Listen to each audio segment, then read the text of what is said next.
rock other sneakers outside of basketball. Yeah. That's what made it really intriguing to me. It's like, hey, I can kind of do whatever I want off the court. So, you know, that's what I would want to try to do with whatever brand I would go with this upcoming summer. But you know, I just kind of keep it open. So how does that work? If Skechers reaches out, you're not going to be tough. I mean, unless they find a way to get a sneaker, a basketball sneaker, like I would definitely listen. But I mean, I'm.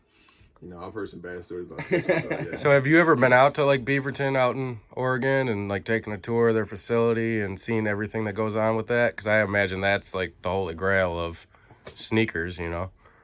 I've never been to like take a tour, but we actually just got a chance to go and practice on the campus at Nike with at Sheshkeville, and that was pretty cool. Like just seeing like what all goes into each and every building that they kind of make over at Nike, and it's like really different. Like it kind of everything's all modern, everything is you know, newer, and you know, it seems like a lot of teams go over there, practice, and get a chance to just be around, and I think that's what makes you know, Nike one of those top brands. And, and I think that's the same thing with Adidas too. They do the same thing. So last question, you're rocking a new pair every game. So how far ahead are you mapping out your designs? Like, do you have your designs and shoes set up for the next like 10 games, 15 games? Like, how's that work? So Black History Month, we kind of had everything mapped out for February, but over these last 20 games, it's like kind of like hit or miss, really. We're trying to figure out like, all right, how can we just like, you know, make something pop for the last 20 games? And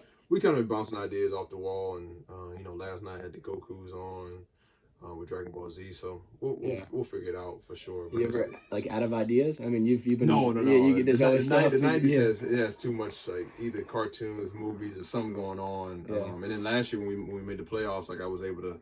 They had a couple movies. They had Aladdin. They had Lion King. They had a couple movies that was coming out. So we kind of just did all movies that were coming out that summer. So for those 4 games, I was able to do that. Awesome, man. Anything else, Ev? I mean, I could stand here for an hour, but no, I'm not gonna bother you with more. And so, like, when those shocks came out, I mean, they were everything, right? Yeah, they were everything. And now Vince is wearing them again, right? Yeah. It's just wild to see him. It's crazy to see him still rocking them. But like Nike puts all different colorways together for him, and man, it's special. It's special to see like the nostalgia with the different players, and you know, I saw that Draymond Green just signed with Converse, and like, D Wade's like, hey, you gotta wear my old D Wade's out. And, I mean, that'd be cool if he did pull those out. So we'll see.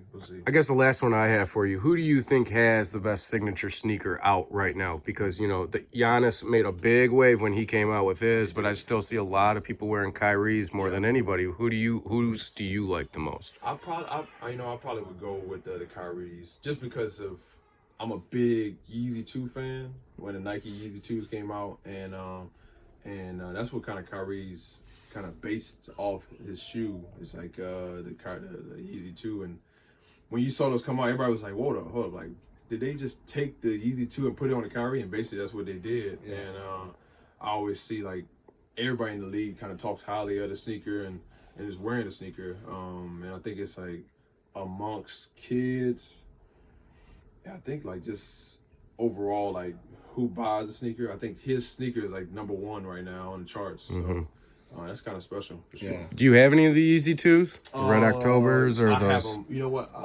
Not here. I have the Yeezy 1s right there.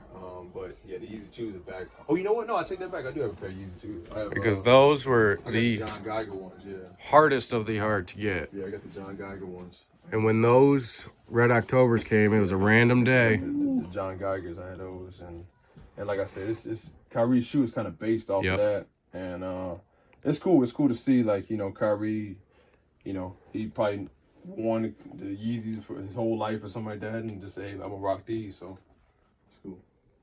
So do you want your legacy to be known as a player or a player with great sneakers? I mean, have you thought about that? Like the mark you leave behind, do you want it to be about your shoes or about your game? No, I think like leaving a mark, I definitely want it to be all about my play on the court. And then just letting my sneakers just speak for what they are and what they kind of talk about with my like background. But yeah, no, I think my play is definitely spoke for me for over these last few years, and I hope it continues to do that.